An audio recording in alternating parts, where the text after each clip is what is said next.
بسم اللہ الرحمن الرحیم۔ السلام علیکم، ویلکم ٹو اردو ناول۔ اگر آپ اس چینل پر نئے ہیں تو چینل کو سبسکرائب کریں اور نئی ویڈیو کے نوٹیفیکیشن کے لیے بیل آئیکن کو دبا کر تمام نوٹیفیکیشنز آن کر لیں۔ شکریہ۔ مہماتی ناولوں کے بادشاہ رائڈر ہیگرڈ کا دوسرا ناول لالا و صحرا، گنج سلیمان کے بعد ایلن کوارٹرمین کی دوسری افریقی مہم کی سنسنی خیز اور پراسرار داستان 23 دسمبر۔ میں اپنے لخت جگر کو ابھی سپرد خاک کر کے آ رہا ہوں۔ مجھے اس پر ناز تھا۔ ہائے، میرا دل ٹوٹا ہوا ہے۔ جس کے صرف ایک ہی لڑکا ہو اور ظالم موت اسے یوں اچانک چھین لے تو اس شخص کے دل کی حالت جیسی کچھ ہو جاتی ہے، اس کا اندازہ وہی لوگ بخوبی لگا سکتی ہیں جن پر یہ حادثہ گزر چکا ہو۔ سخت جان ہوں جو زندہ ہوں، ورنہ کوئی اور میری جگہ ہوتا تو رنج و غم اسے دیوانہ بنا دیتے۔ لیکن میں کیا کر سکتا ہوں؟ یہی خدا کی مرضی تھی جو پوری ہو کر رہی اور پوری ہو کر رہے گی۔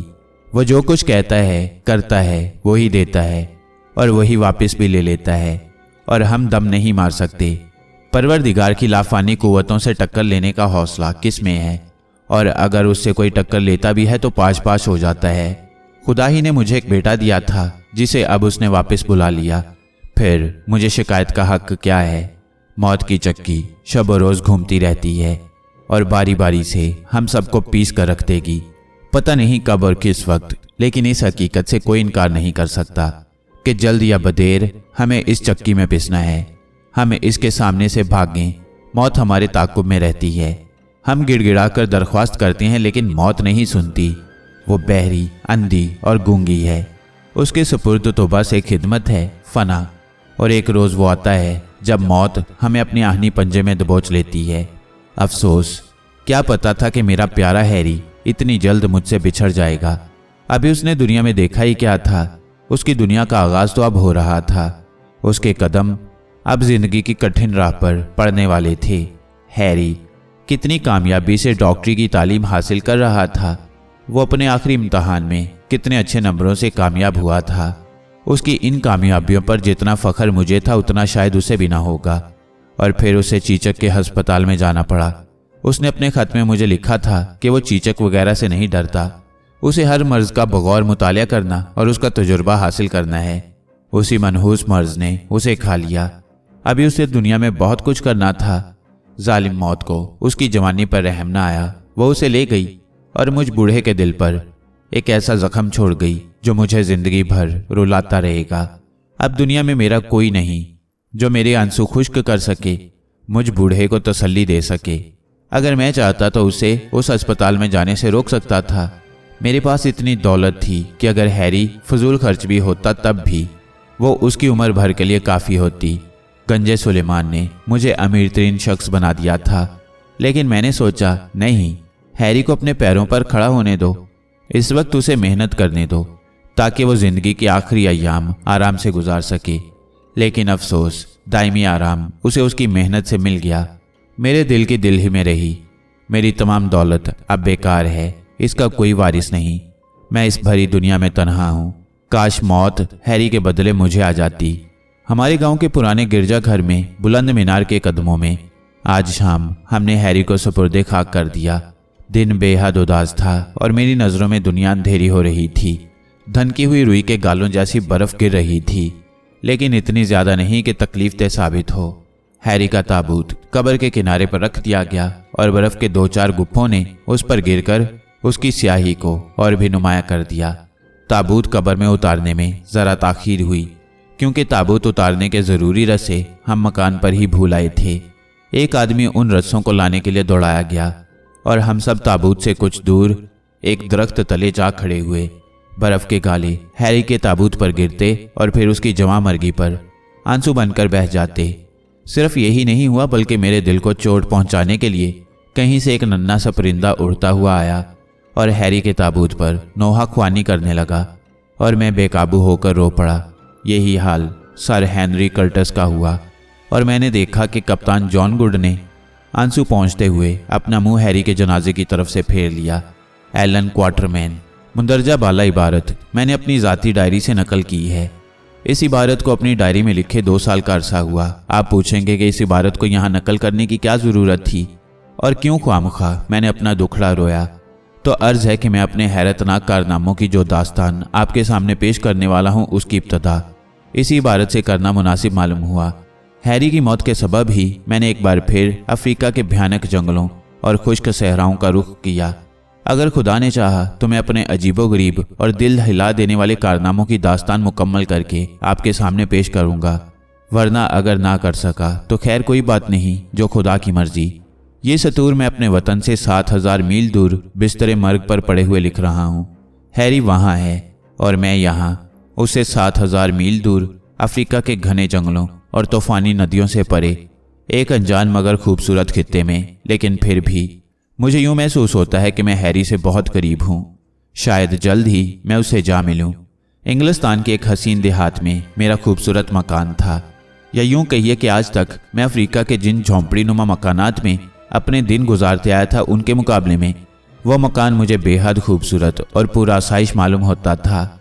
मेरा मकान इस गिरजाघर से जहां मेरा हैरी अब्दी नींद सो रहा है सिर्फ 500 गज के फासले पर वाक़ था। तजहेज़ो तकफीन के बाद मैं उस मकान पर आया और कुछ खाना जहर मार किया। जिसको जाना था वो जा चुका और अब वो किसी सूरत वापस नहीं आ सकता। फिर अपने आप को भूखों मारने से क्या फ़ायदा, इस ये ख्याल ने मुझे खाने पर मजबूर किया। ये और बात है कि मैं बामुश्किल चंद लुक़मे खा सका, और वो भी इस तरह से कि ये लुक़मे गोला सा बनकर हलक में अटकते रहे। इसके बाद मैं उठकर ड्योढ़ी में आया और टहलने, बल्कि यूं कहना मुनासिब होगा कि फुदकने लगा, क्योंकि मेरी एक टांग को एक खूंखार शेर ने चबाकर मुझे ज़िंदगी भर के लिए लंगड़ा कर दिया था। मेरी ये ड्योढ़ी क्या थी, गोया अजायब घर का एक कमरा था। अफ्रीका के जंगलों में आवारा घूमते हुए जितने जंगली भैंसे, नील गाय, सांबर और हिरन वगैरह मेरी गोली का निशाना बने थे, उनकी सींगों को जोड़कर, जिनकी तादाद 100 के लगभग होगी, ड्योढ़ी की दीवारों पर लटक रही थीं। आतिशदान के ऊपर मेरी बंदूकें आवेज़ा थीं। इन बंदूकों में कई एक तो निस्फ सदी पुरानी थीं, जिनकी नालियों में सींग के जरिए बारूद भरी जाती है। अब इन बंदूकों का रिवाज ख़त्म हो चला था। मेरी बंदूकों में एक छोटी सी राइफल थी, जिसे अफ्रीका के गैर मुहज़्ज़ब हबशियों ने एंटोबी या शहजादी का मुअज़्ज़ज़ लक़ब दिया था। तमाम बंदूकों के बीच में एक बड़ी हाथी मार बंदूक लटक रही थी, जो वैशी कबाइल में गरज के नाम से मशहूर थी। लातादाद हाथी इस बंदूक का शिकार हुए थे और इसका निशाना कभी खता नहीं गया था। ये मुझे बेहद अजीज थी। गर्ज इस ड्योढ़ी में टहलते हुए दफअतन मेरे दिल में एक तूफान सा उठा और शदीद ख्वाहिश ने जन्म लिया। मैं इस जगह से जहाँ मैं बेकार पड़ा हुआ हूँ चला जाऊँगा, अफ्रीका के जंगलों और सहराओं में, उस सरजमीन की तरफ जिससे मेरी ज़िंदगी के खुशगवार दिनों की यादें वाबस्ता हैं, जहाँ मैं अपनी बीवी से पहली बार मिला था और जहाँ मेरे प्यारे हैरी ने जन्म लिया था। नहीं, मैं अब इस मुहज़्ज़ब दुनिया में नहीं रह सकता। यहाँ की गहमा गहमी मेरे असाब पर सवार हो रही है। मैं वापस जाऊँगा अपनी खामोश मगर वहशतनाक दुनिया की तरफ, और जिस जीदारी से मैंने आज तक मौत का मुकाबला किया है, मरते दम तक करता रहूँगा। और मेरे ख्यालात को पर लग गए। तसव्वुर के दरवाजे चौपट खुल गए और मैंने देखा कि मैं बंदूक कांधे से लटकाए गुंजान जंगल से गुजर रहा हूँ। रात का समा, चार सू खामोशी और जर्द चांदनी में सामने बहती हुई नदी सीमा भी चादर मालूम होती थी। जानवरों का एक काफिला नदी पर पानी पीने आता है। मैं अपनी बंदूक कांधे से उतारकर सीधी करता हूँ और मैं बेचैन हो गया। बस नहीं चलता था कि मुझे पर लग जाएं या ज़मीन की तनाबें खिंच जाएं और मैं पलक झपकते में अफ्रीका जा पहुँचूँ। तमाम रात मैं सो न सका। आखिरकार इस ख्वाहिश ने इतनी शिद्दत इख्तियार की कि नरम गरम बिस्तर कांटों की सेज मालूम होने लगा। चुनाचे में उठा और सुबह तक मकान के हर कमरे में आवारा रूह की तरह भटकता रहा। और यही ख्वाहिश थी जो मुझे एक बार फिर मां सर हेनरी कर्टस और कप्तान जॉन गुड को वापस अफ्रीका ले गई। और गंजे सुलेमान की मुहिम के बाद हम दोबारा एक नई और वहशतनाक मुहिम पर रवाना हुए। इस मुहिम के वाक़यात मैं अब बयान करने वाला हूँ और मुझे यकीन है कि ऐसे अनोखे वाक़यात आपने पहले कभी ना सुने होंगे और ना आइंदा कभी सुन सकेंगे। एलन क्वार्टरमैन। हैरी के इंतकाल को एक हफ्ता गुजर चुका था। एक शाम में अपने कमरे में बैठा कुछ सोच रहा था कि दरवाजे पर लगी हुई घंटी ख्वाबे गफलत से अचानक चौंक कर चिल्ला उठी। मैंने उठकर दरवाज़ा खोला और मेरे सामने हेनरी और गुड, मेरे पुराने साथी जो गंजे सुलेमान की मुहिम में मेरे साथी थे, खड़े हुए थे। मैंने बड़ी गर्म जोशी से उनसे मुसाफिया किया और हम तीनों उस ड्योढ़ी में, जिसकी तफसील मैं इब्तदाइया में बयान कर चुका हूँ, आकर आतिशदान के सामने बैठ गए। मुझे अच्छी तरह से याद है कि उस वक्त आतिशदान में 2-4 लकड़ियां जल रही थीं। अच्छा हुआ तुम लोग आ गए, मैं अकेला घबरा रहा था। मैंने कुछ न कुछ कहने की गर्ज से कहा। इस खराब मौसम और बर्फबारी में यहाँ तक आते हुए तुमको काफ़ी तकलीफ हुई होगी। वो दोनों खामोश रहे। सर हेनरी ने अपने पाइप में तंबाकू भरी और आतिशदान से एक जलती हुई लकड़ी उठाकर पाइप सुलगाने लगा। शोले की लर्जां रोशनी ने घड़ी भर के लिए हेनरी के खदोखाल को नुमाया कर दिया और मुझे उसकी कबूल सूरती का दिल ही दिल में एतराफ़ करना पड़ा। खामोश तबीयत, बुलंद हौसला और बुलंद नज़र, बड़ी से बड़ी मुसीबत में मुस्कुराने वाला खासा तवील कद, कसरती बदन, सर पर भूरे रंग के बाल और उसी रंग की घनी दाढ़ी, सही मायनों में इंसानियत का मुकम्मल नमूना। उसके जैसा चौड़ा चकला सीना और भरे भरे शाने कम अज़ कम मैंने तो किसी और के नहीं देखे। हालांकि उसका कद 6 फुट 2 इंच था, लेकिन सीने के फैलाव के बायस उसकी तवीलुल कामती दबकर रह गई और वो लमढींग सा नहीं मालूम होता था। उसकी तरफ देखते हुए मैं सोच रहा था कि हम दोनों में कितना मज़का खेज तजाद है।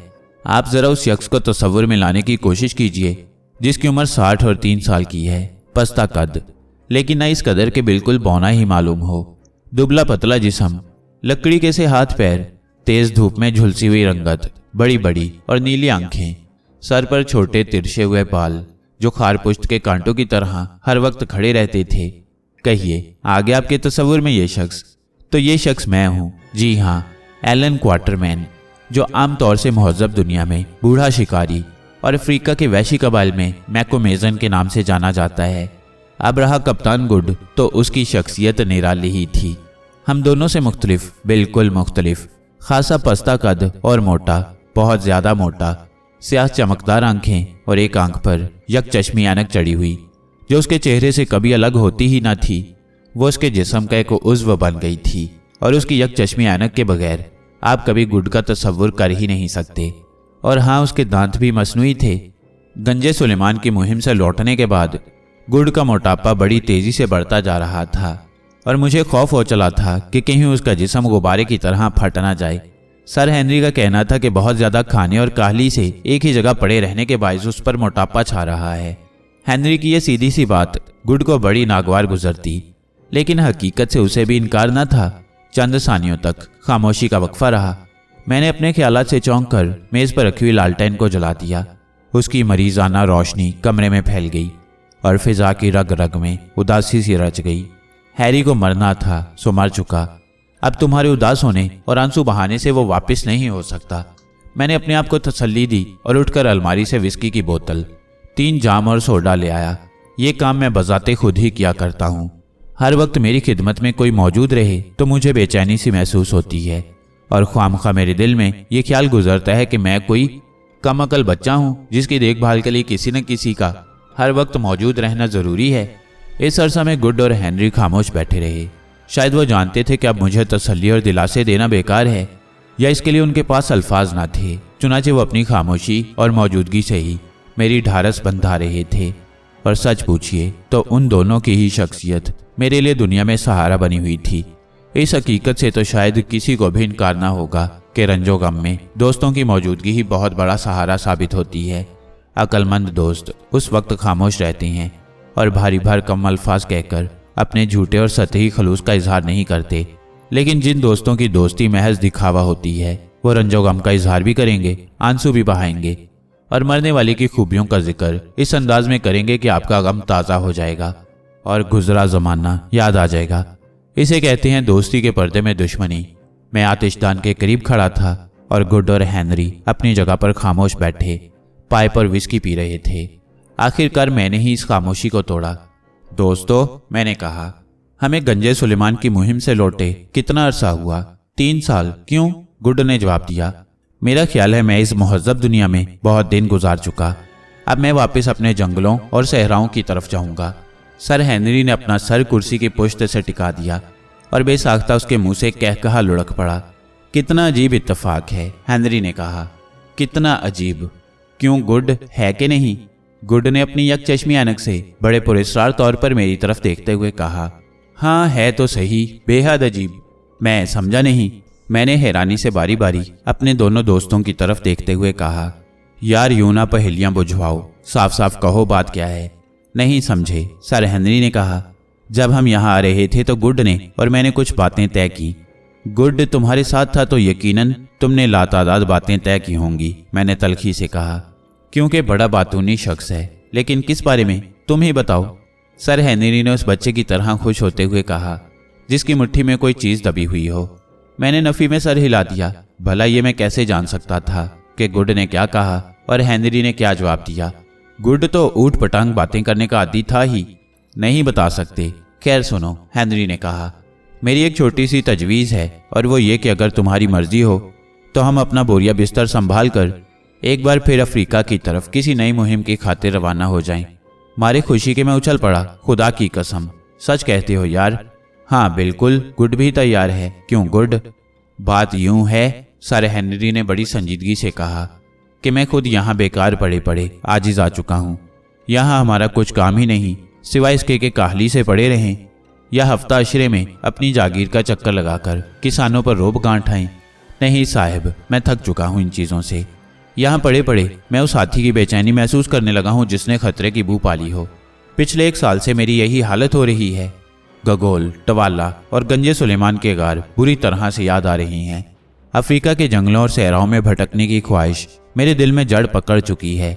हाय क्वार्टरमैन, सहरा की भयानक रातें, पानी की किल्लत और फिर कोहे सबा का गार और आखिर में कोकोआना में दाखला। ओह, वो 1 साल जो हमने कोकोआना के अनजान खित्ता में बसर किया था शायद मेरी जिंदगी का बेहतरीन साल था। चुड़ैल गगोल का जादू, एक आंख वाले टवाला की हमसे दुश्मनी, मौत का कमरा और फिर आखिर में खजाना। ओफो, सही मायनों में हम मौत के पंजे से अपना दामन छुड़ाकर भागे थे। क्वार्टरमैन, मैं उन वाकयात को नहीं भुला सकता। इसमें कोई शक नहीं कि गंजे सुलेमान की मुहिम में हमारी जान के लाले पड़ गए थे और दोबारा इस किस्म की मुहिम पर जाने का ख्याल करना भी हमाकत है। लेकिन क्या करूं, मेरा दिल मेरे इख्तियार में नहीं।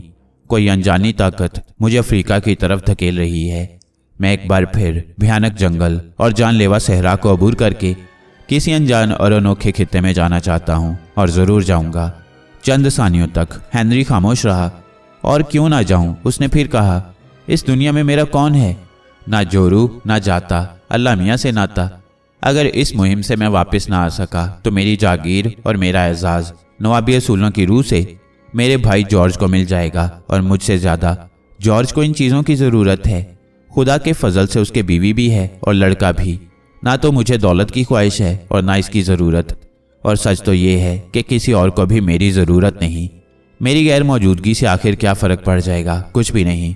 दुनिया के कारोबार मेरे बगैर भी चलते रहेंगे और चंद ही सालों बाद लोग मुझे फरामोश कर जाएंगे। नहीं क्वार्टरमैन, मैं अफ्रीका ज़रूर जाऊंगा, ज़रूर ज़रूर। मुझे यकीन था हेनरी कि जल्द या बदेर तुम्हें सहराओं और जंगलों की याद ज़रूर बेकरार कर देगी, मैंने कहा। और भाई गुड, जाहिर है कि तुम कोई काम बिला मकसद नहीं करते। चुनाचे इस मुहिम पर जाने के लिए जो तुम तैयार हुए हो तो ज़रूर इसमें भी तुम्हारी कोई गर्ज पोशीदा होगी। क्या मैं दरियाफ्त कर सकता हूँ कि वो क्या है? सच, गुड ने कहा, कि मैं हर काम में अपना फ़ायदा पहले सोच लेता हूँ, लेकिन तुम्हें यकीन दिलाता हूँ कि किसी खातून के उकसाने से मैं इस मुहिम पर नहीं जा रहा। ये और बात है कि शायद हमें हमारी मंजिल पर कई एक माशूकाएँ मिल जाएं। मेरे आने की एक ये वजह भी हो सकती है। मैंने हैरानी से गुड की तरफ देखा। लेकिन तुम्हारे साथ आने में मेरी एक गर्ज और भी पोशीदा है, गुड ने कहा। वो क्या? दरअसल मैं मोटा हुआ जाता हूँ और हुश्त। हेनरी बेसाख्ता हंस पड़ा और फिर मुझसे मुखातिब हुआ, और क्वार्टरमैन, अब ये बताओ कि किस तरफ जाने का इरादा है? मैंने अपना पाइप सुलगाया जो इस अरसे में बुझ गया था।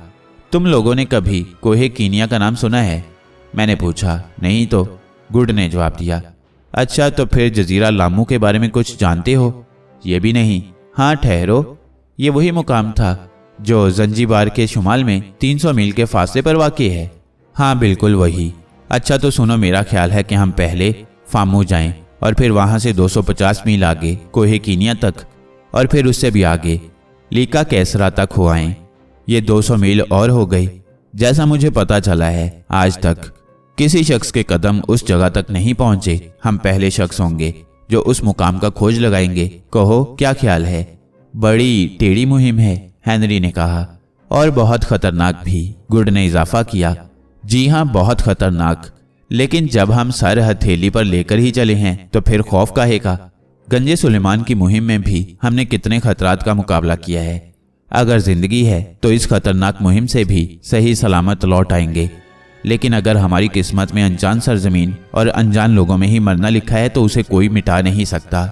ये मेरी ज़िंदगी की सबसे बड़ी ख्वाहिश रही है कि मैं मरने से पहले एक बार ज़रूर उस जगह तक हो आऊँ, लेकिन आज तक अपने इरादे को अमली जामा न पहना सका। हैरी की मौत ने मुहज़्ज़ब दुनिया से मेरा रिश्ता मुनक़ता कर दिया और अब मैं यकसुई से कीनिया की मुहिम सर कर सकूँगा। अब मैं तुम्हें एक नहायत अहम बात बताता हूँ। साल से ये अफवाहें सुन रहा हूँ कि उसी सिमत में किसी जगह कोई सफ़ेद फार्म कौम बसती है। पता नहीं वो कौन लोग हैं, वैशी, तहजीब याफ्ता और अफ्रीका के घने जंगलों में जहाँ आदमखोर बसते हैं कहाँ से आ गए। ये वो राज हैं जिन्होंने मुझे परेशान कर रखा है और मैं उस कौम को तलाश करूँगा। और अगर ये अफवाहें हकीकत पर मबनी हुई तो मैं ज़रूर उनका पता लगा लूँगा। तुम दोनों आना चाहती हो तो बिस्मिल्लाह, वरना बंदा अकेला ही जाएगा। मैं तुम्हारे साथ हूँ। हालांकि खुद मुझे सफ़ेद फार्म कौम के अफसाने में हकीकत का शायबा तक नजर नहीं आता। सर हेनरी ने उठकर मेरे कंधे पर अपना भारी भरकम हाथ रख दिया। चलिए साहब, मैं अकेला यहाँ रहकर क्या करूँगा। चुनाचे आइजन गुड ने कहा, चलिए कीनिया और उससे आगे उन मुकामात तक जिनका तलफ़ुज़ मुश्किल है, सफ़ेद फार्म कौम की तलाश में जिसका कोई वजूद नहीं। मेरे लिए किसी जहाज़ में कप्तान के फ़राइज़ अंजाम देना या इस मुहिम पर जाना दोनों बराबर हैं। कब रवाना होने का इरादा है? हेनरी ने पूछा। इसी हफ्ते पीर के रोज़, मैंने जवाब दिया। ब्रिटिश इंडिया के जहाज़ से। और गुड भाई, तुमने सफ़ेद फार्म के बारे में चूंकि आज तक कुछ नहीं सुना, इसलिए ये ना ख्याल करना कि उसका कोई वजूद ही नहीं। उन अफवाहों में कुछ न कुछ सदाकत ज़रूर है। गंजे सुलेमान याद है ना? तुम उस खजाने के भी मुनकिर थे। नतीजा ये कि तुम हीरों से लदे फुंदे लौटे, है कि नहीं? मुंदरजा बाला गुफ्तगू को 14 हफ्ते गुजर गए। हमने कोहे कीनिया तक पहुंचने के लिए जो रास्ता तजवीज़ किया था उसे तर्क करना पड़ा और एक नया रास्ता इख्तियार किया। काफ़ी गौर खौज के बाद हम इस नतीजा पर पहुंचे कि कोहे कीनिया तक हम दर्रे टाना के धाने से रवाना होकर बआसानी पहुंच सकते हैं। इब्तदा में मुकाम रवानगी मंबासा तजवीज़ हुआ था। ये जगह दरियाए टाना ज़ंजिबार से 100 मील के फासले पर है। अब ये भी सुन लीजिए कि हमें अपना पहला ख्याल क्यों बदलना पड़ा। हुआ यूं कि जब हम इंग्लिस्तान से अफ्रीका जा रहे थे तो बंदरगाह पर इत्तफाकन हमारी मुलाकात एक जर्मन शख्स से हो गई। उसने हमें बड़ी कीमती मालूमात पहुंचाई और उसी की मालूमात पर भरोसा करते हुए अपना पहला ख्याल तर्क करना पड़ा। वो शख्स अजहद गंदा और गलीज था, लेकिन मुखलिस और खुश मजाक। लामू, उसने कहा था। आप लोग लामू जा रहे हैं? बड़ी खुशगवार जगह है। 1 साल मैंने वहाँ गुजारा है और इतनी अच्छी आबो हवा वहाँ की है कि यकीन मानिए इस तमाम अरसे में मैं एक ही कमीज़ पहने रहा, ना तो पसीने में तरबतर हुई और ना खाक धूल से गंदी। लामू की बंदरगाह पर हम माँ अपने सामान के उतर पड़े। अब ये सवाल दरपेश था कि हम जाएं कहाँ। क्याम करने के लिए कोई मुनासिब जगह नज़र न आती थी। कुछ समझ में नहीं आया तो हम सरकारी कौंसल की कोठी की तरफ चल पड़े और वहाँ खिलाफे तवक्को हमारा शानदार इस्तकबाल किया गया। लामू अजीबोगरीब जगह है। उसकी एक चीज़ को मैं ज़िंदगी भर फरामोश ना कर सकूँगा और वो है उसकी गलाजत और फिज़ा में रची हुई बदबू। कौंसल साहब की कोठी के कदमों में साहिल है, बल्कि ये कहना मुनासिब होगा कि दलदल का किनारा है जिसे साहिल का नाम दे दिया गया है। जज़र के बाद ये जगह नंगी नंगी सी रह जाती है और फिर शहर भर की गलाजत, फुजला और आखोर के गोदाम का काम देती है।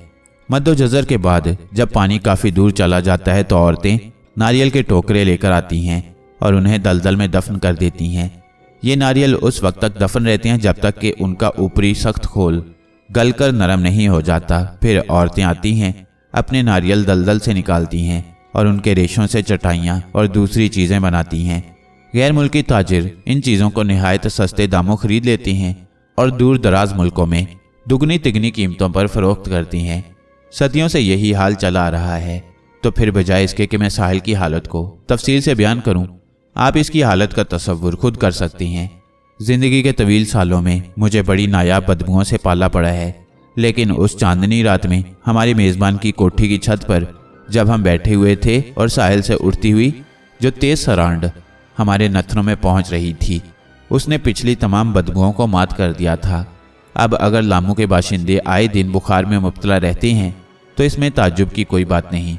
सब कुछ होते हुए भी मुझे कहने दीजिए कि लामू का अपना एक अलग हुस्न है। हर चंद के इस हुस्न में एक किस्म की बेकैफी सी है, लेकिन हुस्न आखिर हुस्न है। तो आप लोगों का किस तरफ जाने का इरादा है? हम रात का खाना खाकर पाइप पी रहे थे कि हमारे मेजबान कौंसल ने पूछा। कोहे कीनिया तक, और अगर मुमकिन हुआ तो उससे भी आगे, लीका केसरा तक, हेनरी ने जवाब दिया। हमारे दोस्त क्वार्टरमैन ने इस सिमत के किसी अनजान खित्ते में बसे हुए सफ़ेद फार्म लोगों के कुछ किस्से सुने हैं। हमारा इरादा उस कौम के मस्कन तक जाने का है। उस कौम के बारे में कुछ अफवाहें मैंने भी सुनी हैं, कौंसल साहब ने कहा। अरे, आपने क्या सुना है? मैंने बेचैनी से पहलू बदला। कुछ ज़्यादा नहीं, 1 साल का अरसा हुआ मुझे अपने दोस्त मैकेंजी का एक खत मिला था। मैकेंजी सरकारी मुबल्लिग हैं और उनका ठिकाना दरिया टाना के सबसे गहरे और इंतहाई सिरे पर वाक़ है। मैकेंजी ने अपने उस खत में उस सफ़ेद फार्म कौम के बारे में चंद बातें लिखी थीं। वो खत तो यकीनन आपके पास होगा, मैंने कहा। नहीं, वो खत कभी का तल्फ हो गया। मुझे बड़ी मायूसी हुई, लेकिन मुझे खत की इबारत याद है। मैकेंजी ने लिखा था कि कोई अनजान शख्स एक रोज़ कहीं से उसके ठिकाने तक आया। उसी शख्स ने मैकेंजी को सफ़ेद फार्म कौम के बारे में बताया था। उसका कहना था कि लीका केसरा से परे पहुंच गया था। वहां उसे लागा नामी एक तालाब नजर आया। ये तालाब बकौल उस शख्स के लीका केसरा से 2 माह की मुसाफत पर वाक़ है। लागा तालाब से आगे बढ़कर वो मुसलसल 1 माह तक बेआबो गया सहरा और पहाड़ियों में जो कांटेदार जहरीले थोहरों से पुर थीं सफ़र करता रहा, यहाँ तक कि वो उस मुकाम पर पहुँच गया जहाँ के लोग सफ़ेद फार्म हैं और पत्थर के मकानों में रहते हैं। उन लोगों ने उसे हाथों हाथ लिया। फिर खुदा मालूम क्या हुआ कि मुअब्बद पुजारियों ने लोगों के दिलों में ये ख्याल जागुज़नी कर दिया कि वो शैतान है जो इंसान का रूप धार कर उनकी बस्ती को तबाह बर्बाद करने आया है। चुनाचे उन लोगों ने उसे अपनी बस्ती से निकाल बाहर किया। वो मुसलसल 8 माह का सफ़र करके आखिर निहायत खस्ता हालत में मैकेंजी के ठिकाने तक पहुंच गया और किसी हादसे का शिकार होकर मर गया। यही कुछ मैकेंजी ने अपने खत में तहरीर किया था। सच पूछिए तो मुझे ये महज एक तखय्युली अफसाना मालूम होता है जो उस शख्स ने मैकेंजी पर या तो रोब गांठने या उसकी हमदर्दी हासिल करने के लिए गढ़ा था। मामूली अक्ल खुर्द रखने वाला शख्स भी सोच सकता है कि अफ्रीका के जंगलों में सफ़ेद फार्म लोग कहाँ से आ मरे। लेकिन अगर आप इस कौम की तहकीक पर तुले हुए हैं तो मैं आपको मना नहीं करता। मुमकिन है इस अफसाने में कुछ हकीकत हो। मेरी मानिए और दरिया टाना के किनारे किनारे चले जाएं। आप मैकेंजी के ठिकाने तक पहुंच जाएंगे। मुझे यकीन है कि मैकेंजी से आपको निहायत कीमती मालूमात मिल जाएंगी और फिर आप कोई फैसला बखूबी कर सकेंगे। मैंने और हेनरी ने एक दूसरे की तरफ देखा। कौंसल साहब का मशवरा काबिल कबूल था। आपका मशवरा बहुत मुनासिब है, मैंने कहा, और हम इस पर अमल करते हुए यहाँ से सीधे मिस्टर मैकेंजी के पास ही जाएंगे और यही आपके लिए बेहतर भी होगा, कौंसल ने कहा। लेकिन मैं आपको आगाह किए देता हूँ कि इस सफ़र में कदम कदम पर मौत का सामना होगा। कबीला मिसाई के जंगजू लोग जंगलों में बिखरे पड़े हैं और शायद आप जानते होंगे कि ये लोग बड़े खूंखार और वैशी होते हैं। बेहतर यही है कि आप यहीं से चंद मुलाजमों को अपने साथ ले लें और कुछ बारबरदार भी जो आपके साथ पहली मंजिल तक जाएं।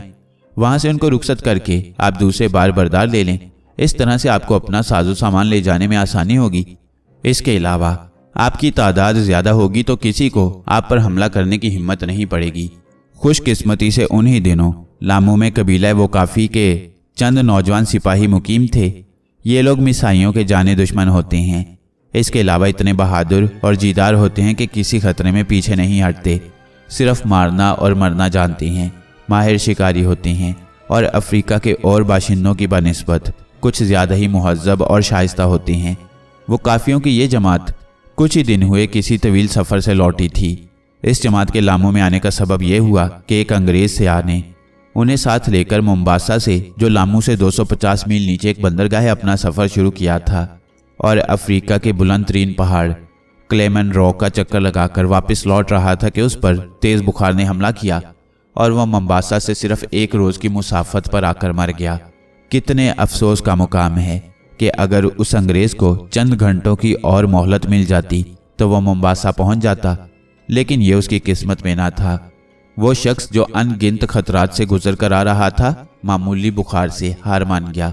उस गरीब के ऊपर क्या गुजरी होगी, कितने ही अरमान होंगे जो उसके साथ दफन हो गए होंगे। उसकी आखिरी घड़ियां कितने अज़तराब में गुजरी होंगी और मोम्बासा पहुंचने की ख्वाहिश ने उसे आखिरी सांसों तक बेचैन रखा होगा। बहरहाल उसके मुलाजमों ने उसे वहीं दफन किया और लामू चले आए। हमारे कौंसल दोस्त ने कहा कि अगर इसी जमात में से चंद मुलाजिम मिल जाएं तो बेहतर होगा। चुनाचे दूसरे रोज़ नाश्ते से फरागत पाते ही हमने एक मुतरजिम को साथ लिया और उस तरफ चले जहां वो जमात मुकीम थी। हम जल्द ही वहां पहुंच गए। दलदल के किनारे बनी हुई घास फूस की एक झोंपड़ी के दरवाजे पर 3 वो काफी बैठे काहली से जमाइयां ले रहे थे। तीनों देवकामत शख्स थे। बगैर किसी तमहीद के हमने अपने आने का मकसद बयान किया, लेकिन उन्होंने बड़ा मायूस कुन जवाब दिया। उन्होंने कहा कि वो लंबी मंजिल मार कर आ रही हैं, इसलिए बेहद थके हुए हैं। इसके अलावा अपने अंग्रेज़ आका की मौत के सबब बेहद मलौल, चुनाचे वो किसी और सफ़र पर जाने का ख्याल तक नहीं कर सकते। वो अपनी बस्ती में जाकर आराम करना चाहते थे। उनका ये जवाब कुछ ज़्यादा उम्मीद अफजा न था। चुनाचे मैंने सोचा कि उन पर रोब जमाया जाए, मुमकिन है इस तरह से हमें कामयाबी हो। तुम्हारे दूसरे साथी कहाँ हैं? मैंने कड़क कर यूं कहा जैसे मैं कोई सुराग रसा हूं और किसी जुर्म की तफ्तीश करने आया हूं। हमसे कहा गया था कि तुम तादाद में 6 हो और इस वक्त मैं सिर्फ 3 देख रहा हूं। झोंपड़ी में सो रहे हैं। उनमें से एक ने मुंह बनाकर जवाब दिया। थकन से उनके बदन चूर हो रहे हैं और आका की मौत के सबब दिल सेब की तरह वजनी। चुनाचे वो सोकर अपनी थकन और गम दूर कर रहे हैं। उठाओ उन्हें, मैं गरजा। अभी वो पसोपेश कर ही रहे थे कि सोने वाले बेदार होकर अंगड़ाइयां लेते झोंपड़ी से बाहर आए। 2 शख्स जो नमूदार हुए वो कमोबेश बाहर बैठे हुए वो काफियों जैसे ही थे और एक ही कबीले से ताल्लुक रखते थे, लेकिन तीसरा शख्स जो झोंपड़ी से बाहर आया तो मेरी खुशी की इंतहा न रही। आने वाले का कद 6 फुट 3 इंच होगा, ना मोटा ना लागर, टहनियों जैसे लचकदार हाथ उसके घुटनों तक पहुंचे थे। वो काफी कबीले से ना था बल्कि खालिस जुल्लू था। उसने झोंपड़ी के दरवाजे के बीच में खड़े होकर अपने फैले हुए हाथ का पंजा मुंह पर रखा और एक तवील जमाई ली। पंजे ने उसके चेहरे के बेशतर हिस्से को ढक लिया और मैं सिवाय इसके कुछ ना देख सका कि उसके माथे पर अजीबोगरीब तकोना सुराख बना हुआ था जो शायद किसी गहरे जख्म का निशान था। उस सुराख पर निहायत बारीक चमकदार झिल्ली सी तनी हुई थी। उसने अपने चेहरे से अपना पंजा हटाया और अब मैं उस ताकतवर जुल्लू के खदोखाल को बखूबी देख सकता था। मज़हक़ाखेज़ छोटा सा दहन, बकरे जैसी खिचड़ी दाढ़ी, घनी भंवों तले उकाब जैसी तेज और चमकदार आंखें। हालांकि उससे मिले आज 12 साल गुजर चुके थे, लेकिन मैंने उसे फौरन ही पहचान लिया। अरे सुनो पोगास तुम, मैंने जुल्लू जुबान में कहा। वो द्यो कामत जुल्लू के जंगी कारनामों की अजीबोगरीब दास्तानें कबीला जुल्लू के हर घर में सुनाई जाती रही हैं और जो अफ्रीका के वैशी कबाइल में खूंरेज के नाम से मशहूर था। अपना नाम सुनकर इस तरह चौंका कि उसके हाथ से जंगली कुल्हाड़ा छूटकर जमीन पर जा पड़ा। दूसरे ही लम्हे मुझे पहचान कर वो सलाम कर रहा था। कोसी सरदार, उसने हाथ फैलाकर कहा। कोसी पाकीटी, कोसी अमकोल, मेरे पुराने सरदार, मेरे अजीम सरदार। चंद लम्हों तक उसके मोटे मोटे होंठों पर मुस्कुराहट खेलती रही। सरदार, उसने कहा। मेरे मोहतरम और अजीम सरदार मैकोमेजन, बूढ़े मगर बहादुर शिकारी, हाथियों की मौत और शेरों को उधेड़ देने वाले मेरे होशियार, जीरक और बहादुर सरदार, जिसका निशाना कभी खता नहीं जाता, जो अपने साथी का हाथ मरते दम तक पकड़े रहता है। मतलब ये कि सच्चा दोस्त। सरदार सुनो, हमारे बुजुर्गों ने सच कहा है कि एक पहाड़ दूसरे पहाड़ से क़यामत तक नहीं मिल सकता, लेकिन बिछड़ा हुआ साथी कभी ना कभी मिल ही जाता है।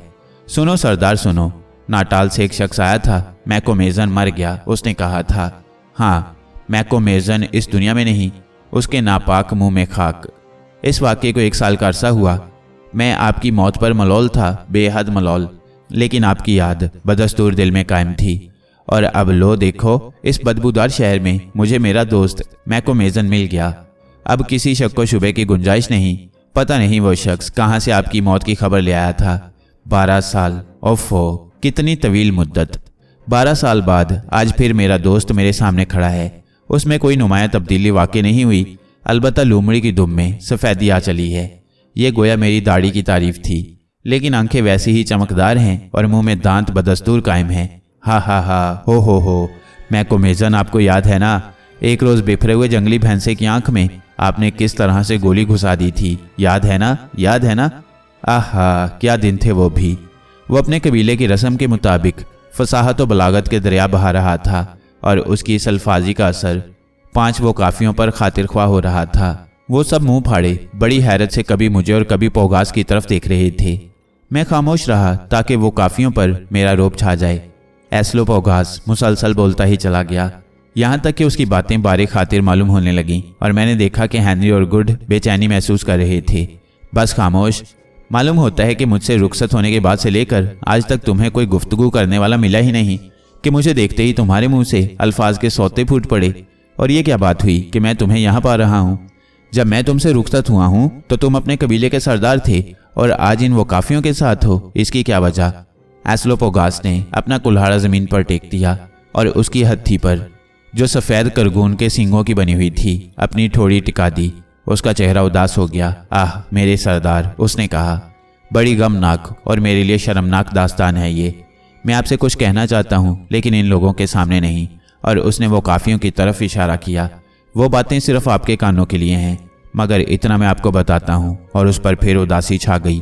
एक औरत ने मुझे धोखा दिया, बेवफाई की मुझसे और मेरे दरख्शा नाम को जिंदगी भर के लिए दागदार कर गई। हाय, मैं एक औरत से धोखा खा गया। कितनी शर्म की बात है मेरे लिए। मेरी अपनी बीवी ने मुझसे बेवफाई की, लेकिन मैं मौत के चुंगल से भाग निकला।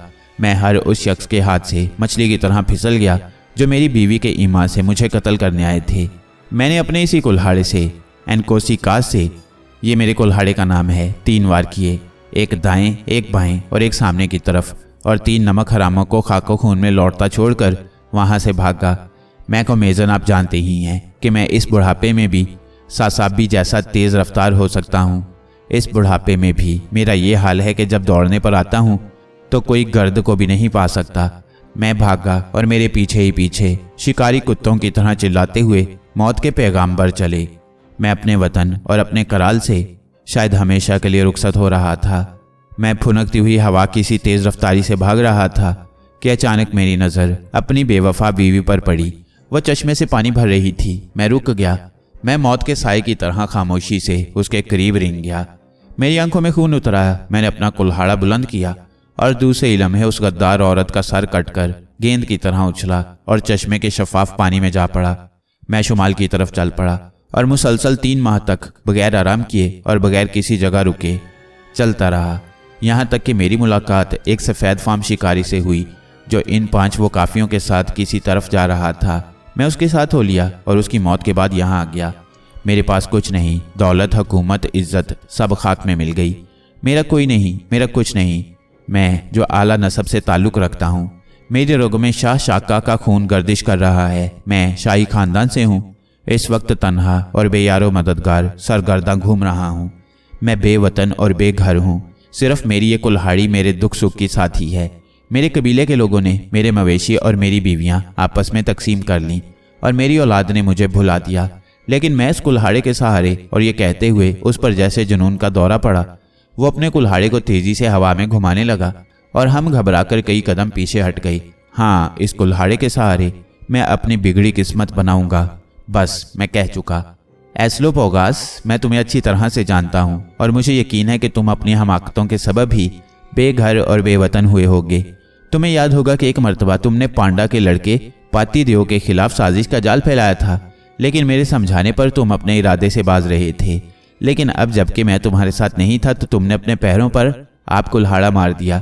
खैर, जो होना था सो हो गया। ना तो खुश्क दरख्त हरा हो सकता है और ना मुंह से निकले हुए अल्फाज वापस आ सकते हैं। जो वक्त गुजर चुका वो वापस नहीं आ सकता। जो कुछ गुजर चुकी, अच्छी या बुरी, उस पर बाद में अफसोस करना फजूल है। जो कुछ हो चुका है उसे भूल जाओ। मैं जानता हूँ एस्लोपोगास कि तुम शाही खानदान से हो। मैं ये भी जानता हूँ कि वफादार, बेहद जंगजू और बहादुर हो। हत्ता कि ज़ुलू लैंड में भी, जहाँ का बच्चा बच्चा बहादुर होता है, तुम खूनरेज के नाम से जाने जाते हो। रात गए तक लोग अलाव के गिर्द बैठकर तुम्हारी बहादुरी की दास्तानें बयान करती हैं। अच्छा अब सुनो, तुम मेरे दोस्त को देख रहे हो ना? मैंने हेनरी की तरफ इशारा किया। ये भी तुम्हारी तरह बहादुर और जंगजू हैं। ये तुम्हें कंधे पर बिठाकर मीलों तक भाग सकती हैं। इनका नाम अनकोबो है और ये गोल पेट, एक चमकदार आंख यानी यकचश्मी ऐनक और मज़का खेज सूरत वाला शख्स भी मेरा दोस्त है। बागून नाम है इसका। बेहद मुखलिस शख्स है और उस अजीबोगरीब कबीला से ताल्लुक़ रखता है जिनके कराल समुंदर में तैरते रहते हैं। हम तीनों यानी मैं, अनकोबो और बागून अफ्रीका के अनजान खित्तों की खोज में चले हैं, कोहे कीनिया से भी परे अफ्रीका के कल्ब में, और उस जगह कहते हैं कि आज तक कोई सफ़ेद इंसान नहीं पहुंच सका। पता नहीं उस सरजमीन में हम पर क्या गुजरे। मुमकिन है हमें वहां से लौटना नसीब ना हो। और ये भी हो सकता है कि हम कुछ लेकर लौटें। कुछ भी हो, हम उस तरफ ज़रूर जाएंगे। अब मैं तुमसे पूछता हूँ कि क्या तुम इस सफ़र में हमारा साथ दोगे? हम तुम्हें अपने मुलाजमों के सरदार के तौर पर ले चलेंगे, लेकिन इस पुरस्कार ज़मीन पर तुम पर और हम पर क्या गुजरेगी ये हम नहीं जानते, और इस मुहिम के अंजाम से भी हम बेखबर हैं। आज से 3 साल पहले भी हम तीनों ऐसी ही एक मुहिम पर रवाना हुए थे। उस वक्त भी अम्बोपा नामी एक शख्स हमारे साथ था। जब हम उस मुहिम से वापस लौटे तो अम्बोपा अपने कबीले का सरदार बन चुका था। उसके मातहत 20 अफसर और हर अफसर के मातहत 3000 जंगजू सिपाही उसके अदना इशारे पर कट मरने को तैयार खड़े थे। इस सफ़र में तुम हमारे साथ आना चाहो तो मैं फ़िलहाल तुम्हारे साथ किसी किस्म का कोई वादा नहीं कर सकता, और ना ये बता सकता हूँ कि तुम्हारे साथ क्या वाक़या पेश आएगा। मुमकिन है मौत अपना मुंह फाड़े तुम्हें और हमें भी निकलने के लिए तैयार बैठी हो। अब कहो एस्लोपोगास, तुम हमारे साथ आना पसंद करोगे या नहीं? क्या तुम्हें बुज़दिलों की तरह मौत के खौफ से पड़ा रहना मंजूर है? बूढ़ा जुल्लू मुस्कुराया। मैकोमेजन, आपकी हर बात सच नहीं है, उसने कहा। इसमें कोई शक नहीं कि मैंने किसी वक्त साजिशें की थीं, लेकिन यकीन मानिए मैं जाह तलबी के बायस बर्बाद नहीं हुआ। मुझे इकरार करते हुए शर्म महसूस होती है कि एक औरत मेरे जवाल का बायस हुई। उसके हुस्न ने मुझे अंधा कर दिया था। खैर छोड़िए, इन बातों में क्या रखा है। मैकोमेजन, गोया पुराना ज़माना फिर लौट कर आने वाला है। हम दोनों ने मिलकर 12 साल पहले जैसे कारनामे अंजाम दिए थे, वैसे ही या उससे बढ़ चढ़कर हम इस मुहिम पर भी अंजाम देंगे। बड़े मज़े का सफ़र होगा ये। मैं आपका साथ दूंगा। मैं बूढ़ा हो रहा हूँ मेरे सरदार, लेकिन मेरे दिल में खून बहाने और जंग करने की उमंग जवान है। मैं बहादुरों की कदर करता हूँ और मैदान जंग में शेरिस्तान हूँ। ये ज़ख्मों के निशान देख रहे हो, और उसने अपने हाथों, पैरों और सीने पर बने हुए गहरे गहरे निशानात की तरफ इशारा किया। ये मेरी बहादुरी के तमगे हैं। और मेरे माथे पर यह सुराख देखा? इस सुराख में से मेरा भेजा उबल पड़ा था, लेकिन इस हालत में भी मैंने उस शख्स का सर उड़ा दिया था जिसने मुझ पर वार किया था। वो मर गया और देखो मैं जिंदा हूँ। जानते हो मैकोमेजन, मैंने कितने इंसानों को कत्ल किया है? देखो ये उनकी तादाद। उसने अपने कुल्हाड़े की हत्थी पर बने हुए दंतानों की तरफ इशारा किया। शुमार करो इन्हें। 103 आदमी मेरे हाथों मौत का मज़ा चख चुके हैं। मेरे अनकोसी कास ने उन्हें बड़ी आसानी से किसी दूसरी दुनिया में पहुंचा दिया। शायद आज तक किसी बहादुर ने इतने इंसानों को कत्ल नहीं किया। बको मत, मैंने उसे डांटा, क्योंकि मैं देख रहा था कि उसके चेहरे के नकूश करख्त हो गए थे। वजह तौर पर तुम्हें खूनरेज कहा गया है, लेकिन तुम अपनी इन खून खराबे की दास्तानों को अपने तक ही रखो। हमें से कोई दिलचस्पी नहीं। और हाँ, एक बात कान खोल कर सुन लो। तुम हमारे पास आए तो हो, लेकिन ख्याल रहे हम तुम्हारी वजह से खूनरेजियों को बर्दाश्त नहीं करेंगे। अपने बचाव के लिए तुम्हें कुल्हाड़ा उठाना होगा, समझे? अब सुनो कि हम यहाँ क्यों आए थे। हमें चंद मुलाजमों की ज़रूरत है, लेकिन ये लोग, मैंने उन 5 वो काफियों की तरफ इशारा किया जो हैरत से हमारी बातें सुन रहे थे, हमारे साथ आने को तैयार नहीं। तैयार नहीं? एस्लोपोगास किसी खूंखार भेड़िए की तरह गुर्राया। मैं भी देखूं कौन है वो कुत्ता जो मेरे अजीम सरदार के हुक्म को तस्लीम नहीं करता। तुम हो। ये कहकर दफतन उसने उस वो काफी को दबोच लिया जिसने मुझसे गुफ्तगू की थी। क्यों कुत्ते की औलाद, उसने वो काफी को यूं झिंझोड़ा जैसे बेरी को हिलाकर पके पके बेर गिरा रहा हो। तुमने कहा था ना कि तुम मेरे सरदार के साथ नहीं जाओगे। एक बार फिर कहो तो मैं तुम्हारा गला घोंट दूं। और उसके केकड़े की टांगों जैसी लंबी लंबी उंगलियों की गिरफ्त वो काफी के गले के गिर्द मजबूत हो गई। तुम्हारा और तुम्हारे साथियों का कीमा बनाकर रख दूंगा। एस्लोपोगास नाम है मेरा। याद है ना तुम्हारे एक साथी की मेरे हाथों क्या दुर्गत बनी थी? नहीं नहीं, हम इन सफ़ेद फार्म लोगों के साथ जाएंगे। उसने एस्लोपोगास की गिरफ्त में कटी चिड़िया की तरह फिड़फिड़ाते हुए कहा। सफ़ेद फार्म? एस्लोपोगास मारे गुस्से के दीवाना हो गया। जलील कुत्ते, जानता भी है कि किसकी शान में तेरे नापाक मुंह से ये अल्फाज निकल रहे हैं। मुआफ़ करो, मुझसे ये गलती हो गई। हम इस अजीम सरदार के साथ जाएंगे। हाँ, अब ठीक है। एस्लोपोगास ने वो गाफी को छोड़ दिया तो वो लड़खड़ाकर धम से पीठ के बल जमीन पर जा पड़ा।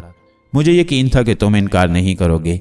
यार क्वार्टरमैन, मालूम होता है तुम्हारे इस सियादियों का रोब अपने साथियों पर काफ़ी से ज़्यादा छाया हुआ है, गुड ने सोचते हुए कहा।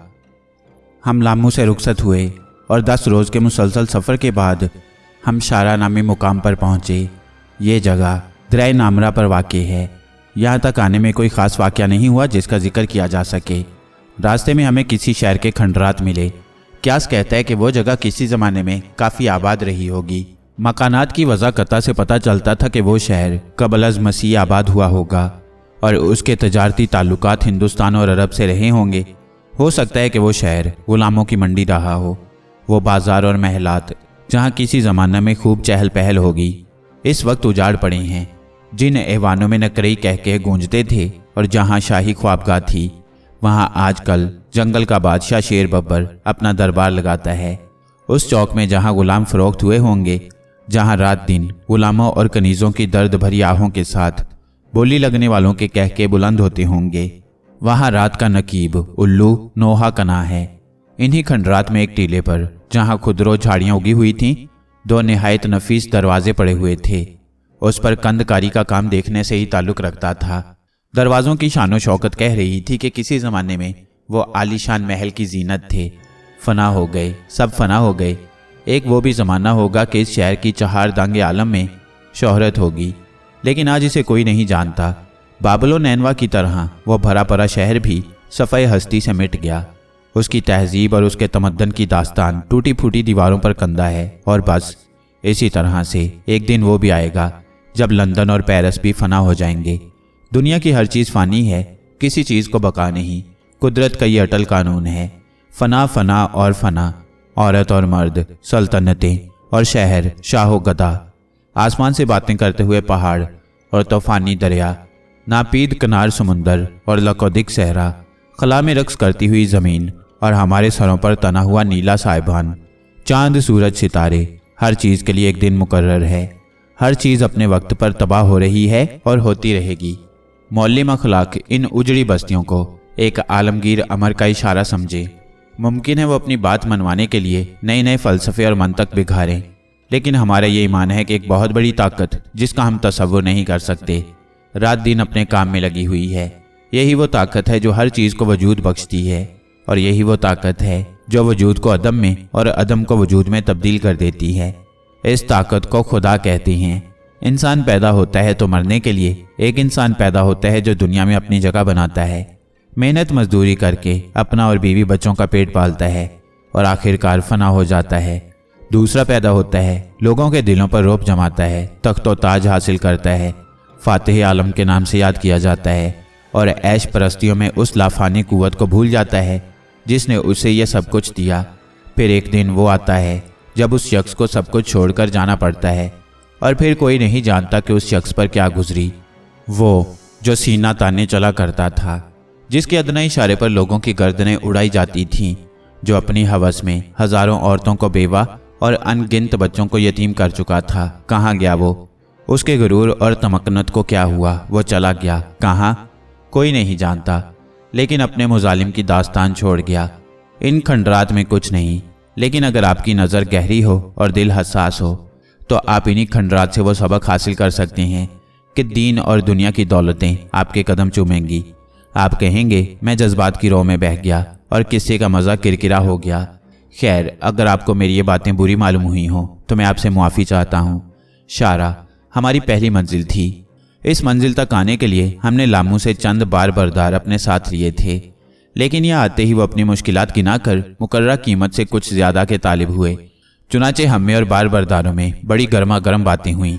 नतीजा ये हुआ कि उनके मुकद्दम ने हमारे पीछे मिसाइयों को लगा देने की धमकी दी, और उसी रात जब हम पड़े खराटे ले रहे थे, बार बरदार हमारा कुछ सामान लेकर फरार हो गए। सुबह उठे तो हमारा साजो सामान बिखरा पड़ा था।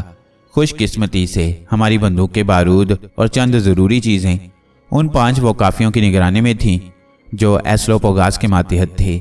बार बरदारों के फरार होने के सबब हमारी तादाद बहुत कम रह गई थी, और इस हालत में घने जंगलों को अबूर करना गोया अपने आप को जानबूझकर मौत के मुंह में डालने के बराबर था। किसी की समझ में नहीं आ रहा था कि अब क्या किया जाए। आखिरकार गुड ने इस मुश्किल को हल किया। दोस्तों देखो, ये नदी है जो बह रही है। उसने दरियाई नाटाक की तरफ इशारा किया। अच्छा, फिर? मैंने पूछा। कल चंद बाशिंदे डोंगों में सवार दरियाई घोड़ों का शिकार कर रहे थे। बकौल लामू के कौंसल के मिस्टर मैकेंजी का ठिकाना इसी दरिया के किनारे पर वाक़ई है। अब अगर हमें कहीं से कोई डोंगा मिल जाए और हम उसे टाना में डालकर उसमें सवार हो जाएं तो जाहिर है कि मैकेंजी के ठिकाने तक पहुंच जाएंगे। गुड ने हस्बे मामूल बात को तूल देते हुए कहा। हम उसकी तजवीज़ पर फड़क उठे और डोंगे खरीदने का काम मेरे सफर्द हुआ। मुसलसल 2 रोज की दौड़ धूप के बाद मैं डोंगे खरीदने में कामयाब हो गया। दोनों डोंगे बेहद हल्के फुल्के थे और दरख्त के तने को खोखला करके बनाए गए थे और हम माँ अपने तमाम साजो सामान के उनमें बआसानी समा सकते थे। उन डोंगों के एवज हमको बहुत सा सामान और कपड़े तक बतौर कीमत देने पड़े। दूसरे रोज हम रवाना हुए। पहले डोंगे में हेनरी, गुड और 3 वोकाफी और दूसरे में मैं, एस्लोपोगास और 2 वोकाफी सवार थे। हमें नदी के बहाव के खिलाफ जाना था, चुनाचे हम सब ने सिवाय गुड के चप्पू संभाले। ये काम ज़रा मुश्किल था क्योंकि पानी का बहाव तेज़ था और हम कुरूने वुस्ता के गुलामों की तरह चप्पू चलाने पर मजबूर। तो जैसा मैंने कहा है कि सिवाय गुड के हम सब कश्ती खी रहे थे। खुशकी पर तो इस काफिले का सालार गोया मैं था, लेकिन जैसे ही हमने बहरी सफ़र शुरू किया मुझे अपने ओहदे से दस्तबरदार होना पड़ा। मेरा चार्ज गुड ने संभाला और अब हम सब उसके मातहत थे और वो हमारा अफसर कप्तान गुड समुद्रों का बादशाह था। चुनाचे अब वो हम पर हुकूमत जता रहा था और हम उसके इशारों पर काम कर रहे थे। सच पूछिए तो वो इस अफसरी का अहल भी था। खुशकी पर तो गुड निहायत नरम तबीयत और मस्करा था, लेकिन डोंगे में सवार होते ही उसके मिजाज में नुमाया तब्दीली हुई। वह दफतन संजीदा और पत्थर दिल हो गया। बड़े बड़े जहाज़ों से लेकर इन छोटे छोटे अफ्रीकी डोंगों तक को वो चलाना जानता था।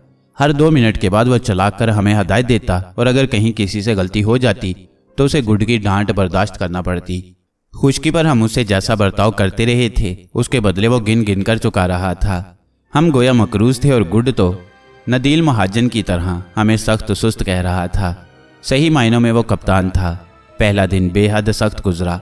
हम चप्पू चलाते चलाते बेहाल हो गए थे। चुनाचे गुड को हमारी हालत पर रहम आया। दूसरे रोज गुड ने बांस पर कपड़े टांग कर बादबान बनाई और हर डोंगे में एक एक बादबान लगा दिया गया। इस तरह से हमारी मेहनत शाका में बहुत ज़्यादा कमी वाक़या हो गई। लेकिन जैसा कि मैं पहले कह चुका हूँ कि हम बहाव के खिलाफ जा रहे थे और पानी बड़ी तेज़ रफ्तारी से बह रहा था, इसलिए हम दिन भर में बमुश्किल 20 मील तय कर पाए। होता यूँ था कि हम सूरज की पहले किरण के साथ ही चल पड़ते और 10 बजे तक चप्पू चलाते रहते। इसके बाद धूप में तमाज़त आ जाती और हमारी गर्मी के तबीयत बोला जाती। चुनाचे हम डोंगों को किनारे पर ले आते, दोपहर का खाना खाते और 3 बजे तक आराम करते और फिर चल पड़ते और सूरज गुरूब होने तक हमारे दोनों डोंगे बहते रहते। यहाँ तक कि कोई खुली जगह देखकर हम रात गुजारने के लिए उतर पड़ते। गुड वो काफ़ी मुलाजमों की मदद से झाड़ियाँ काटकर जगह को रात गुजारने के काबिल बनाता और मैं, हेनरी और एस्लोपोगास बंदूक के लिए शिकार की तलाश में निकल पड़ते। दरिया के किनारे पर हर तरह का शिकार मिल जाता। एक रात हेनरी ने एक तगड़ा ज़राफ़ा शिकार किया। एक मर्तबा में कई एक मुर्गाबियाँ मार लाया। एस्लोपोगास क्यों पीछे रह जाता, चुनाचे वो भी अपने कुल्हाड़े से एक हिरन शिकार कर लाया। इसके अलावा टाना मछलियों से भरी पड़ी थी जो हमारे लिए बहुत लजीज खाना मुहैया करती थीं। तीसरे रोज़ एक मनहूस वाक़या हुआ। हम शाम के वक्त रात गुजारने के लिए किनारे की तरफ जा रहे थे कि इत्तफाकन मेरी नज़र सामने की तरफ उठ गई। हमसे कोई 40 गज दूर छोटी सी टीकरी पर एक इंसानी साया खड़ा हमारी नकलो हरकत को बगौर देख रहा था। हालांकि मैं उस कबीले से बखूबी वाकिफ़ नहीं, लेकिन मैंने पहली नज़र में मिसाई एल्मोडन नौजवान सिपाही को पहचान लिया और अगर थोड़ा सा शक था भी तो वो जल्द ही दूर हो गया। हमारे वो काफ़ी मुलाजमों की नज़र भी उस पर जा पड़ी और बेसाख्ता उनके मुंह से मिसाई का लफ्ज़ निकल गया।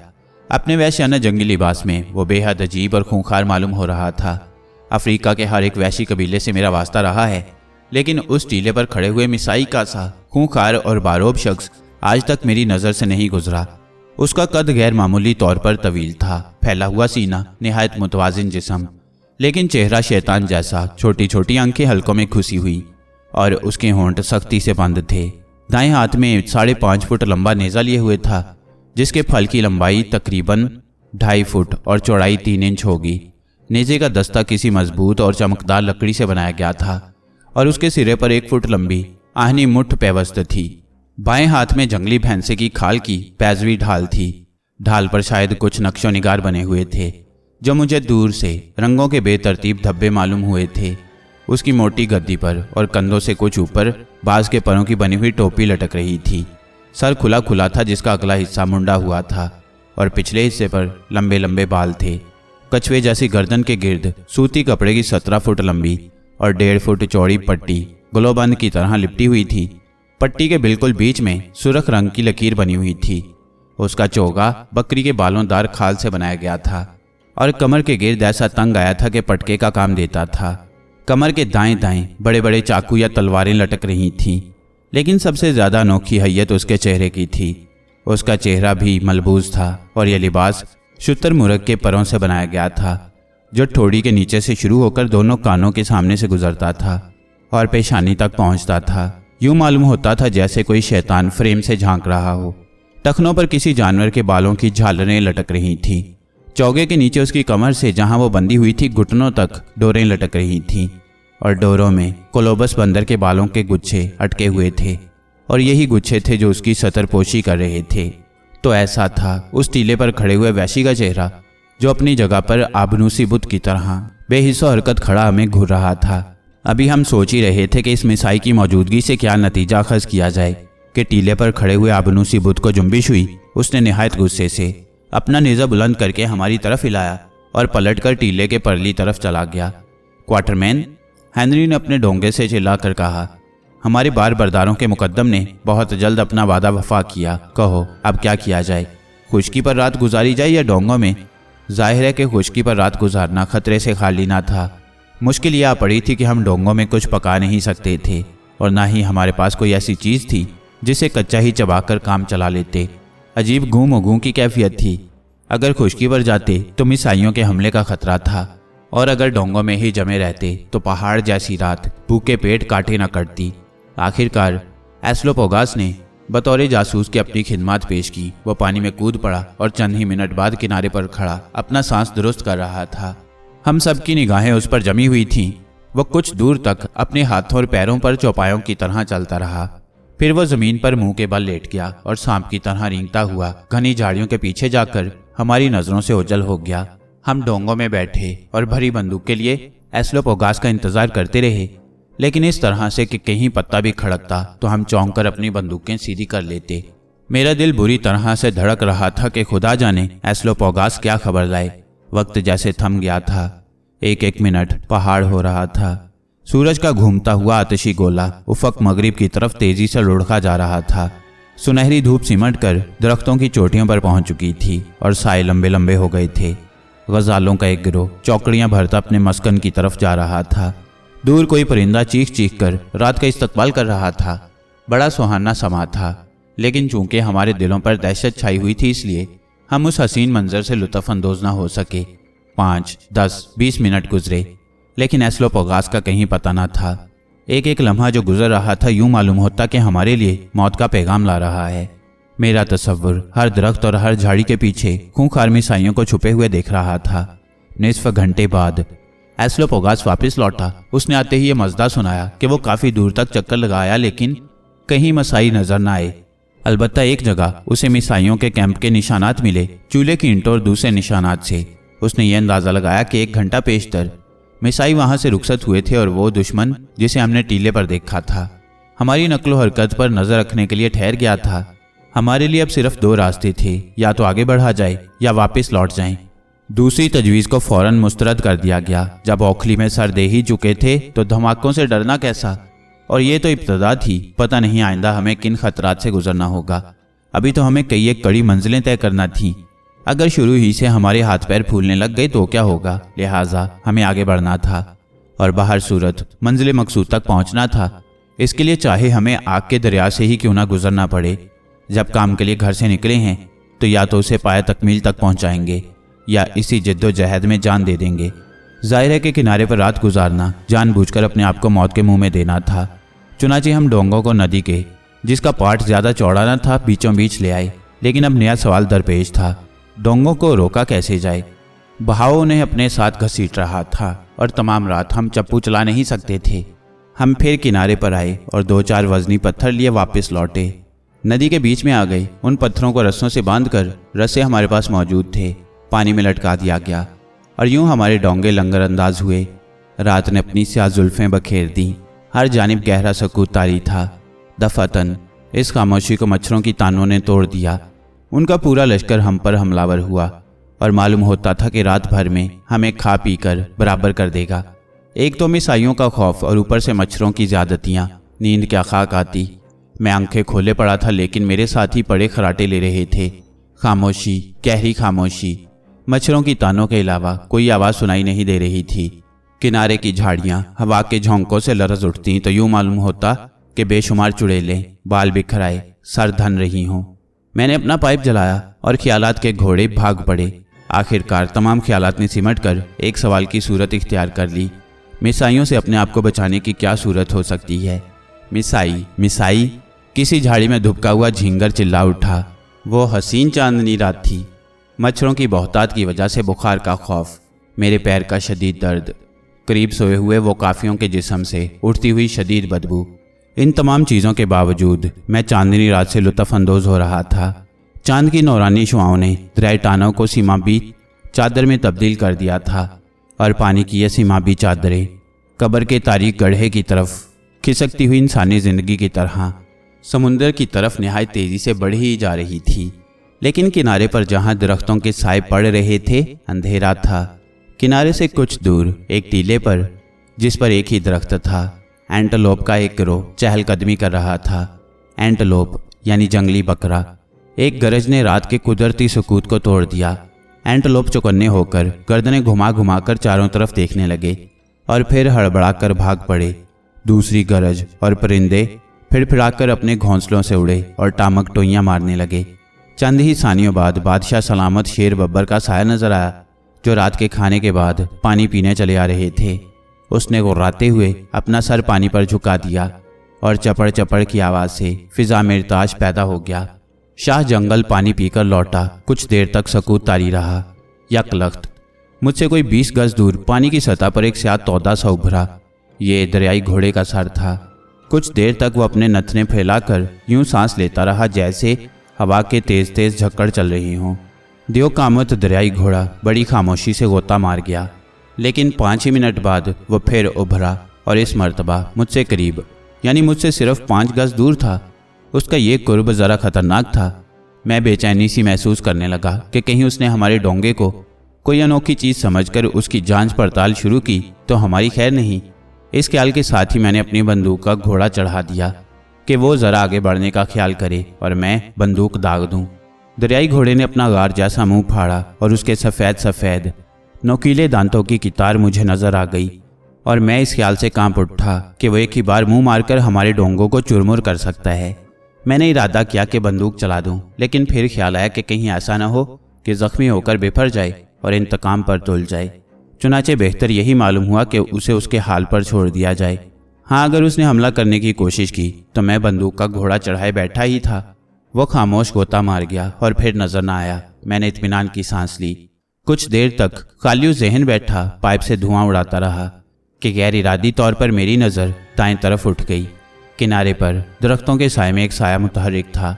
इस बुढ़ापे में भी मेरी नज़र काफ़ी तेज़ थी और मैं वसूख से कह सकता हूँ कि मैंने कुछ देखा ज़रूर था, लेकिन क्या चीज़ थी, वो परिंदा, दरिंदा या कोई इंसान, ये मैं न जान सका। उस वक्त बादल के एक टुकड़े ने चांद को अपनी आगोश में ले लिया और किनारे पर मुतहर्रिक साया तारीकी की दबीज चादर में रूपोश हो गया। जंगल की तमाम आवाज़ें खामोश थीं और हवा की सनसनाहट की आवाज़ के साथ कोई और आवाज़ सुनाई नहीं दे रही थी। यकलख्त कहीं से एक उल्लू अपनी मनहूस आवाज़ में चिल्ला उठा और फिर वही गहरा सकूत। किसी अनजाने खौफ के बाइस मैं बेचैनी सी महसूस करने लगा। खौफजदा होने की कोई वजह न थी। ऐसी गहरी खामोशी या किसी दरिंदे या परिंदे की आवाज़ें अफ्रीका के जंगलों में गूंजती ही रहती हैं और मैं इन चीज़ों का आदी भी हूँ, लेकिन पता नहीं क्यों उस वक्त मैं बेपनाह खौफ महसूस कर रहा था और जैसे कोई गैबी कुव्वत मेरे दिल में ये ख्याल जांगुज़ी कर रही थी कि हमारी जान खतरे में है। अगर मैं किसी चीज़ पर यकीन नहीं रखता और उसकी सख्ती से मुखालफत करता हूँ तो वो पेश अंदेश की है। लेकिन वहाँ दरियाए टाना के बीच में टोंगे में बैठा मैं ये सोचने पर मजबूर था कि कुछ होने वाला ज़रूर है, कोई मुसीबत आने वाली है। नहीं, मैं इस सरोपा ख्याल को अपने दिल से उखाड़ फेंकूंगा। मैं अपने साथियों को जगाकर अपनी बुज़दिली का सबूत नहीं दूंगा। हिमाकत, वहम, दहशत, लाख कोशिश के बावजूद मैं इस अनोखे खौफ से छुटकारा हासिल न कर सका। मुझे ठंडे पसीने छूट रहे थे। मेरी नब्ज़ आखिरी सांस लेते हुए मरीज की तरह डूबती जा रही थी। मेरे एसाब उस शख्स के एसाब की तरह तनकर झुंझुना रहे थे जो निहायत ही भयानक ख्वाब देखकर अभी अभी नींद से चौंका हो। मैं इस खौफ पर काबू पाने की कोशिश कर रहा था। हर तरफ से अपने आप को दिलासे दे रहा था, लेकिन सब बेकार। मैं अपने डोंगे में नीम दराज दाएं बाएं सोए हुए वो काफ़ी اور ایسلوپوگاس کو حسرت سے دیکھ رہا تھا کہ وہ بے فکری کی نیند سوتے ہیں اور میں خوامخواہ روحانی اذیت برداشت کر رہا ہوں۔ کہیں دور دریائی گھوڑا ہلکی سی آواز پیدا کرتا ہوا ابھرا اور پھر غوطہ مار گیا، اور الو اپنی آواز میں متواتر چلانے لگا، اور اس الو کی آواز مجھے نقلی معلوم ہوئی۔ جھاڑیوں میں گھس کر کراہنے لگی اور میں کانپ اٹھا۔ میرے سر پر سیاہ بادل منڈلا رہے تھے اور نیچے دریا ٹانا کا سیاہ پانی تیزی سے بہہ رہا تھا، اور مجھے یوں محسوس ہوا کہ ان دونوں کے بیچ میں موت اور میں تنہا ہیں۔ سنسان جنگل بھائیں بھائیں کر رہا تھا۔ دفعتاً میرا خون منجمد ہو گیا اور دل کی دھڑکن تھم سی گئی۔ او خدا، کیا یہ میرا وہم تھا یا سچ مچ میرا ڈونگا حرکت کر رہا تھا؟ میں نے گردن گھما کر سر ہنری اور گڈ کے ڈونگے کی طرف دیکھا جو ہم سے آگے تھا۔ اس ڈونگے کا کہیں پتہ نہ تھا، اس کی بجائے میری نظر ایک سیاہ چمکدار ہاتھ پر پڑی جس نے پانی سے اوپر نکل کر ہمارے ڈونگے کے کنارے کو پکڑ لیا۔ شاید وہم ہے میرا، میں نے سوچا۔ اسی وقت ایک دھندلا مگر شیطانیت سے پر چہرہ پانی کی سطح پر نظر آیا۔ ہمارے ڈونگوں کو ایک جھٹکا سا لگا۔ وہ سیاہ ہاتھ جو ہمارے ڈونگے کے کنارے کو پکڑے ہوئے تھا بلند ہوا۔ چاقو کا ایک تیز پھل تاریکی میں بجلی کی طرح چمکا اور میرے قریب سوئے ہوئے وہ کافی کے منہ سے بھیانک چیخ بلند ہوئی۔ یہ وہی غریب ملازم تھا جس کے جسم کی بدبو نے مجھے پریشان کر رکھا تھا۔ ابھی میں کچھ سمجھنے نہ پایا تھا کہ کسی گرم گرم شے کی دھار میرے چہرے کو نمناک کر گئی۔ دوسرے ہی لمحے میرا سکوت ٹوٹ چکا تھا اور اب مجھے پتہ چلا کہ تیراک مسائیوں کی ایک جماعت ہم پر حملہ ور ہوئی تھی۔ یہ کوئی خواب پریشان یا وہمانہ تھا۔ میں ہڑبڑا کر اٹھا اور جس ہاتھ پر بھی ہاتھ پڑا اسے اٹھا لیا۔ جو ہتھیار میرے ہاتھ میں آیا وہ ایسلوپوگاس کا کلہاڑا تھا۔ میں نے کلہاڑا بلند کیا اور اس طرف جس طرف کے مجھے چاقو کی جھلک نظر آئی تھی پوری قوت سے وار کیا۔ تیز کلہاڑا سیاہ ہاتھ پر پڑا اور اسے کلائی سے کچھ اوپر کاٹتا ہوا ڈونگے کے چوبی کنارے میں گھس کر پیوست ہو گیا۔ ہاتھ کے مالک نے اف تک نہ کی۔ وہ ایک بھوت کی طرح خاموشی سے آیا تھا، بھوت ہی کی طرح اپنا کٹا ہوا ہاتھ جسے خون کے فوارے چھوٹ رہے تھے چھوڑ کر خاموشی سے چلا گیا۔ کٹے ہوئے ہاتھ کی بے جان انگلیوں میں اب تک چاقو یا چھوٹی تلوار کا دستہ دبا ہوا تھا اور وہ کافی کے سینے میں پیوست تھی۔ مکھیوں کی بھنبھناہٹ کی سی آواز سنائی دی اور میں نے دیکھا کہ ان گنت سیاہ چمکدار گیندوں جیسے سر بڑی تیزی سے بائیں کنارے کی طرف تیر رہے تھے۔ پتہ نہیں یہ حقیقت تھی یا محض میرا تصور۔ مجھے غور کرنے کا موقع ہی نہ ملا کیونکہ جن رسوں سے پتھر باندھ کر ہم لنگر انداز ہوئے تھے وہ کاٹ دیے گئے تھے اور ہمارا ڈونگا بڑی سبک رفتاری سے بہا جا رہا تھا۔ اور اب مسائیوں کی تجویز میری سمجھ میں آئی۔ رسے کاٹ دینے کے سبب ظاہر ہے کہ ڈونگا بہاؤ کی طرف بہتا، چنانچہ ایک دو مسائی اسے دھکیل کر بآسانی دائیں طرف کے کنارے پر لگا سکتے تھے جہاں مسائیوں کا ایک گروہ اپنے نیزے ہمارے سینوں میں پیوست کرنے کے لیے تیار کھڑا تھا۔ اس خیال کا آنا تھا کہ میں نے جلدی سے چپو سنبھالا اور دوسرا چپو ایسلوپوگاس کو اٹھا لینے کے لیے کہا جو اس عرصے میں جاگ چکا تھا۔ ایک وہ کافی جو بچ گیا تھا اس قدر دہشت زدہ تھا کہ کوئی کام نہ کر سکتا تھا۔ چنانچہ تنہا میں اور ایسلوپوگاس اپنی طاقت سے زیادہ زور لگائے ڈونگے کو کنارے کے قریب سے کھینچ لائے۔ اگر ایک منٹ اور زیادہ یوں ہکا بکا کھڑے رہتے تو یقیناً ہمارا ڈونگا کنارے سے جا لگتا اور پھر یہ داستان شاید میں ملک عدم میں بیٹھ کر ہی تحریر کرتا۔ ہم مسائیوں کی زد سے باہر ہو گئے تو ہم نے اپنے ڈونگے کا رخ اس سمت کر دیا جس طرف کے ہنری اور گڈ کا ڈونگا تھا، لیکن جیسا کہ میں پہلے کہہ چکا ہوں اس ڈونگے کا کہیں پتہ نہ تھا، لہٰذا ہم ان کی سمت چل پڑے۔ ہم کچھ ہی دور گئے ہوں گے کہ ہمیں اپنے آگے گڈ کی آواز سنائی دی۔ وہ چلا چلا کر اپنے ساتھیوں کو ہدایات اور مسائیوں کو گالیاں دے رہا تھا۔ میرا دل مارے خوشی کے ناچ اٹھا ورنہ میں تو ان پر فاتحہ پڑھ ہی چکا تھا۔ گڈ کی آواز سن کر ہمارے جسموں میں گویا نئی طاقت آ گئی اور ہم نے جلد ہی ان کو جا لیا۔ مسائیوں کے ہاتھوں انہیں کوئی نقصان نہیں پہنچا تھا، یقیناً اس کٹے ہوئے ہاتھ کے مالک نے جس نے ہمارے ڈونگے کا رسا کاٹ دیا تھا، گڈ کے ڈونگے کا رسا بھی کاٹ دیا تھا اور اس خطرناک حرکت کے بعد دونوں ڈونگوں کو کنارے کی طرف دھکیل دیا ہوگا۔ لیکن خوش قسمتی سے موقع غنیمت جان کر اس مسائی پر خون کا بھوت سوار ہوا۔ چنانچہ نتیجہ اس کا یہ ہوا کہ اس شیطان کو اپنے ہاتھ کو اور اپنے وہ کافی ملازم کو بھینٹ چڑھانا پڑا۔ لیکن وہ کہتے ہیں نا کہ خدا جو کرتا ہے اچھا ہی کرتا ہے۔ اگر وہ مسائی اپنا چاقو ہمارے ملازم کے سینے میں نہ بھونکتا ہم یوں ہی غافل پڑے رہتے اور اس وقت ہوش آتا جب مسائیوں کے نیزے اور چاقو ہمارے سروں پر بلند ہوتے۔ خدا اس وہ کافی کی روح پر رحم کرے، اس نے اپنی جان دے کر ہم سب کی روح بچائی ہے۔